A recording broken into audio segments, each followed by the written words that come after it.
করলা আসে কিন্তু তুমি কেন বাবা? কেন না রে? বাবা তোমার কোনো কি মনে অশান্তি রয়েছে বাবা? না না রে, ভাই বহুদিন ধরে নৃত্য হয়নি। আচ্ছা আচ্ছা আর তুমি নৃত্য করে এই সকল জনগণের মন তুমি জয়লাভ করেছো। সত্যি বলেছো বাবা? হ্যাঁ না রে। আমার নৃত্য দেখে এই সকল দেবতারা অনেক অপূর্ব আনন্দ পেয়েছে। হ্যাঁ না রে। মামা তবে তুমি আমার মামা, আমি তোমার ভাগিনা, তাই না বাবা? হ্যাঁ না রে। তবে মামা তোমাকে আমি একটি কথা বহুদিন ধরে বলবো বলবো মনে করেছি, কিন্তু আজ পর্যন্ত যে বলা হয়নি মামা। কেন না রে? তবে সে কথা আমি কি বলবো মামা? হ্যাঁ না রে, বলো। আচ্ছা বলো তো মামা, তুমি যে কল্লা শিল্পীর মধ্যে ভালো বয়স্ক, হ্যাঁ না রে। তুমি তো মনে করেছো হ্যাঁ না রে। যে কল্লা ধাম এক বড় মহান ধাম, তাই না মামা? হ্যাঁ না রে। কিন্তু মামা বলো না রে। তুমি কৈলাসের থেকেও আরো বড় পুতলার কোথাও কি তুমি দেখেছো মামা? না না রে, কি বলছো তুমি?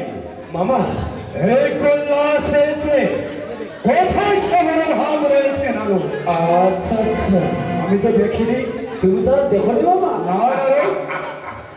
নারায়ণ নারায়ণ নারায়ণ মামা, কি বলছো? বলো না রে। কিন্তু আমি তো দেখেছি মামা। কোথায় দেখেছো রে? হ্যাঁ মামা, আমি দেখেছি তোমার কৈলাসের থেকেও আরো বড় মহান ধাম। কি বলছো না রে তুমি? হ্যাঁ মামা, সত্যি বলছি মামা। কোথায় কোথায় না রে? বেশ মামা, তার বলছি মামা। ওগো বাবা, তুমি একটু তোমার দিব্য চোখে দেখো বাবা, দেখো ওই দেখো ওই সূর্য নদীর তীরে আমার মামি চন্ডিকা পশু বাগান তৈরি করেছে। আর সেই পশু বাগানে কত নিত্য দিনেই রক্তকে আজের করে যায়। তুমি যদি সেখানে যাও বাবা, তুমি যে কৈলাসের কথাই ভুলে যাবে বাবা। কি বলছো না রে? হ্যাঁ বাবা। না রে, আমি আর এক মুহূর্ত বিলম্ব করবো না। এই কৈলাসে হ্যাঁ? ওই ছুড়ে যাবো চন্ডিকার পুষ্পবনে, দেখে কত সেই নিত্য গান বাজনা বাবা দেখি কত অপরূপ সুন্দরী ওই পুষ্পবাগানে তুমি তোমরা সেখানে যাবে বাবা? হ্যাঁ না রে। যাও বাবা, যাও যাও যাও, সেখানে গেলে তুমি নতুন গান শুনে তুমি যে পাগল হয়ে যাবে বাবা। তবে বিলম্ব না করে ছুটে যাচ্ছি পুষ্পবনেই। যাও বাবা। দেখবো কত তারা নিত্য গান করছে।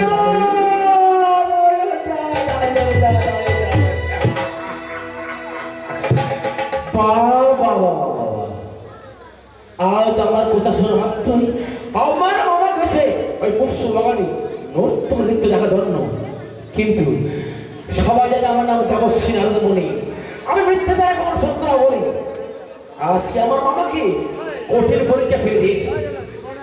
সেই পশু বাগানের সাথে তার অসুবিধার প্রতি মনসা আজ বিনা দর্শনে আর আমার মামাকে পাঠিয়েছি নর্তকে বলে, দেখি আমার মামা তাকে চিনতে পারে কিনা। আমি পাশেই গিয়ে একটু সব কিছু দেখি।